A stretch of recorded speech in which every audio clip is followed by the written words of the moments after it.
SSC তে থাকতে major সাবজেক্টগুলোর মধ্যে যেই সাবজেক্ট সবচেয়ে কম পারতাম ওই সাবজেক্টই আমি আজকে তোমাদের পড়াই এবং ওই সাবজেক্টে এসএসসি তে 97 মার্ক তুলেছিলাম।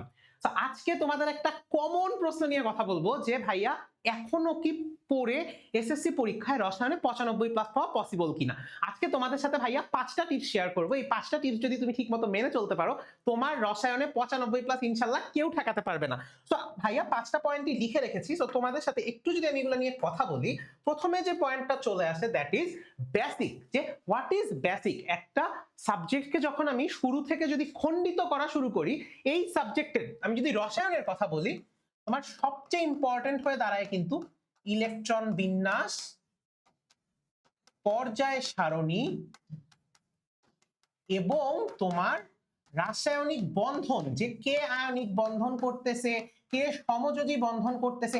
এই জিনিসগুলো যদি তুমি না জানো তাহলে তুমি কিভাবে এক্সপেক্ট করো যে তুমি রসায়নের পরীক্ষায় ভালো করতে পারবে। এরপর আরেকটা ইম্পর্টেন্ট জিনিসের কথা বলে দেই, তোমাদের যে চ্যাপ্টার 6 আছে অর্থাৎ মোলের ধারণা ও রাসায়নিক গণনা, এইটার যে বেসিক সূত্রগুলা, এই সূত্রগুলা যদি তুমি না জানো, এই যে পয়েন্টগুলা লিখলাম এগুলো যদি তুমি না জানো, তোমার কেমিস্ট্রির বেসিক শূন্য। বেসিক ছাড়া কিন্তু তুমি আগাতে পারবে না, ঠিক আছে? এরপরে যে পয়েন্টটা চলে আসে সেটা হলো বিক্রিয়া ও চিত্র। যত বেশি পসিবল, যত বেশি চিত্র দিয়ে খাতাকে সুন্দর করে অলংকৃত করতে পারো তত সুন্দর করে করবা। বিক্রিয়া, অবশ্যই বিক্রিয়া সমতাকরণ করা ভালো মতো শিখবা, বিক্রিয়াতে যেন কোনো ভুল না হয়। বিক্রিয়ার ক্ষেত্রে জারণ বিজারণ, কোনটা জারণ কোনটা বিজারণ, কোনটা জারক কোনটা বিজারক, এই জিনিস যেন ভুল না যায় ভাই, এই জিনিস যেন ভুল না যায়। এরপর খেয়াল করো তোমার গাণিতিক সমস্যার সমাধান। তো এইটা মূলত আমাদের কোন অধ্যায়টা নিয়ে কথা বলে? এইটা আমাদের মূলত কথা বলে হলো চ্যাপ্টার 6 নিয়ে। চ্যাপ্টার 6 নিয়ে এই চ্যাপ্টারে যতগুলো প্রবলেম আছে, মোটামুটি প্রবলেম যদি আমি হিসাব করি 7 থেকে 8 রকমের প্রবলেম হবে। এই প্রবলেমগুলো যদি তুমি ঠিক মতো করতে পারো তাইলে কিন্তু কোনো ধরনের কোনো প্রবলেম হবে না। এখন এইটার জন্য উপায়টা কি? এইটার জন্য উপায় হলো বেশি বেশি প্র্যাকটিস, বেশি বেশি প্র্যাকটিস এবং সিকিউ প্লাস এমসিকিউ হ্যাকস। এইটা কি? এইটা কি? এইটা নিয়ে যদি আমরা কথা বলা শুরু করি, এইটা হলো একটা চ্যাপ্টার আগে শেষ করবে, সুন্দর মতো শেষ করবে, এরপর সিকিউ এমসিকিউ শুরু করবে। এবার সিকিউর জন্য একদম শর্টে 1 মিনিটও লাগবে না, একটা হ্যাক দিয়ে দিই। ক লিখবা সুন্দর করে 1 লাইন, খ লিখবা 2 প্যারা করে, একটা প্যারায় জ্ঞানমূলক লিখবা, আরেকটা প্যারায় ব্যাখ্যা লিখবা, গতে 3 প্যারা করে লেখার চেষ্টা করবা যদি না কোনো ম্যাথ আসে। এখানে কিন্তু আরেকটা ইম্পর্টেন্ট জিনিস আমরা মিস করে গেছি, এই বিক্রিয়া চিত্র প্লাস গাণিতিক সমস্যার মধ্যে আমরা একটা জিনিস মিস করে গেছি, সেটা হলো জারণ সংখ্যা। জারণ সংখ্যা ম্যাথ আসলে সেগুলা ভিন্ন হিসাব। যদি ব্যাখ্যা আসে গ নাম্বারে প্রথম লাইনে লিখবা যে তোমার মেইন উত্তরটা লিখবা, এরপরে আধা পৃষ্ঠার একটু বেশি লিখবা হলো তোমার ব্যাখ্যা, ওই টপিকটার মেইন ব্যাখ্যাটা, এবং লাস্ট প্যারায় উদ্দীপকের সাথে তুলনা করবা যে কিভাবে এটা উদ্দীপকের সাথে কানেক্টেড। এরপর চলে আসো তোমার ঘ। ঘয়ের প্রথমে তোমাকে একটা উক্তি যাচাই করতে বলবে, তুমি উক্তিটা যাচাই করবা এবং যাচাই করে বলবা যে তোমার ওই উক্তিটা ঠিক হচ্ছে না ভুল হচ্ছে, তুমি খালি এতটুকু বলবা। এরপর ওই যে মেইন যে টপিক থেকে কোশ্চেনটা আসছে ওই টপিকটা সুন্দর করে সাজাবা, সাজায় গুছায় লিখবা, যে ওই টপিক সম্বন্ধে তুমি যা যা জানো সব লিখবা।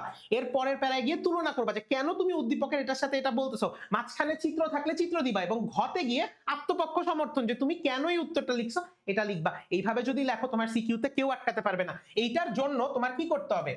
লাস্ট 5 ইয়ার্স, যে যে চ্যাপ্টার থেকে লাস্ট 5 ইয়ার্স এর কোশ্চেন আসছে সেই লাস্ট 5 ইয়ার্স এর কোশ্চেন তোমার খুব ভালো মতো দেখতে হবে। এবং এমসিকিউ, এমসিকিউ হ্যাকস কি? এমসিকিউ হ্যাকস হলো তোমার বইয়ের ছোট পয়েন্টস প্লাস দাগিয়ে পড়া। বইয়ের ছোট ছোট পয়েন্টগুলো এমন ভাবে দাগিয়ে পড়বা, এখন থেকেও যদি এখনো দাগিয়ে না থাকো প্রতিটা চ্যাপ্টার পড়ার সময় কালারিং কলম নিয়ে বসবা, এমন ভাবে বইটা দাগাবা পরের বার পড়ার সময় তুমি নিজে জানো যে তোমার কোন এমসিকিউ আসবে। এবং সব শেষে সব থেকে ইম্পর্টেন্ট ফ্যাক্টর ভাইয়া, খাতা কিভাবে সাজাবো। খাতা সাজানোর জন্য নীল কালি ব্যবহার করবা, সুন্দর করে খাতা সাজাবা এবং পয়েন্ট টু পয়েন্ট লেখার চেষ্টা করবা। কিভাবে লেখার চেষ্টা করবা? পয়েন্ট ওয়াইজ, যত বেশি পয়েন্ট ইনক্লুড করবা তত বেশি নাম্বার। তুমি যে লিখতেছো, যতটা না বেশি লিখতেছো তার থেকে বেশি লেখাকে সেল করবা, যে টিচার যেন বুঝে তুমি খুব মনোযোগ দিয়ে, খুব সুন্দর করে, খুব এফোর্ট দিয়ে তোমার পরীক্ষার খাতায় লিখছো। এই সবগুলা নিয়ম যদি তুমি মেনে চলতে পারো, তোমাদের চ্যাপ্টার আছে কয়টা? এসএসসি 26, তোমাদের আছে 3, 4, 5, 6, 7, 11। এই 6টা চ্যাপ্টার যদি ঠিকমতো কমপ্লিট করতে পারো, তোমার ম্যাক্সিমাম 12 দিন লাগবে এই 6টা চ্যাপ্টার 2 দিন করে সুন্দর মতো পড়তে। যদি অধ্যায় 11 জন্য একদিন বেশি নাও, 13 দিন লাগবে। এই 13 দিন কি তোমার কাছ থেকে আমি চাইতে পারি? এই 13 দিন কি আমি তোমার কাছ থেকে চাইতে পারি? এই 13 দিন যদি আমি তোমার কাছ থেকে চাইতে পারি, তাহলে তোমাদের সাথে আরেকটা জিনিস শেয়ার করি, যে আমাদের ব্ল্যাকবোর্ড এডুর যে ইউটিউবটা আছে, তুমি সেই ইউটিউবে গেলে একটা মজার জিনিস দেখতে পাবা সবগুলো অধ্যায়, সবগুলো সাবজেক্টের ক্ষেত্রে। এটা কিন্তু নট জাস্ট আমার কিসের ক্ষেত্রে বলতো, যে শুধুমাত্র কেমিস্ট্রির জন্য কিন্তু আমি বলতেছি না। খেয়াল করো, আমি কেমিস্ট্রিটা খালি তোমার কাছে দেখাবো, বাট অন্যগুলোরও কিন্তু আছে। তুমি একটু প্লেলিস্ট খেয়াল করো, এই যে কেমিস্ট্রির যে ওয়ান শটের যে প্লেলিস্ট, এখানে অলরেডি 3টা চ্যাপ্টার আছে, আরো 3টা চ্যাপ্টার কিন্তু অ্যাড হয়ে যাবে এই মাসের মধ্যেই। তখন কিন্তু তুমি খুব সুন্দরভাবে পূর্ণাঙ্গ একটা প্রস্তুতি, ওয়ান শট গুলোর মধ্যে সিকিউ, এমসিকিউ, শর্ট কোশ্চেন সব করানো আছে, সাথে পুরা থিওরি করানো আছে। এগুলা যদি সুন্দর মতো শেষ করো, এরপরও যদি মনে হয় আমি টেস্ট পেপার করব, আমাদের ব্ল্যাকবোর্ড এডুর ওয়েবসাইটে টেস্ট পেপার সলভিং কোর্সও আছে। এই সবগুলা জিনিস যদি তুমি মেনে চলতে পারো, দেন তুমি আমাকে বলো এইগুলা মানতেছো, তুমি আলাদা ক্লাস করতেছো, নিজের উইকনেস নিয়ে কাজ করতেছো, তোমার 95+ ঠেকানো কি কারো পক্ষে পসিবল? সো আজকের এই ভিডিওটা যেন একটা ল্যান্ডমার্ক হয়ে থাকে তোমার জন্য, যে তুমি এই ভিডিওটা তোমার পরীক্ষার পরে এসে দেখে বলবা, হ্যাঁ আমি এইখান থেকে এই লজিকগুলা কাজে লাগে আমি এসএসসি তে 95+ পাইছিলাম।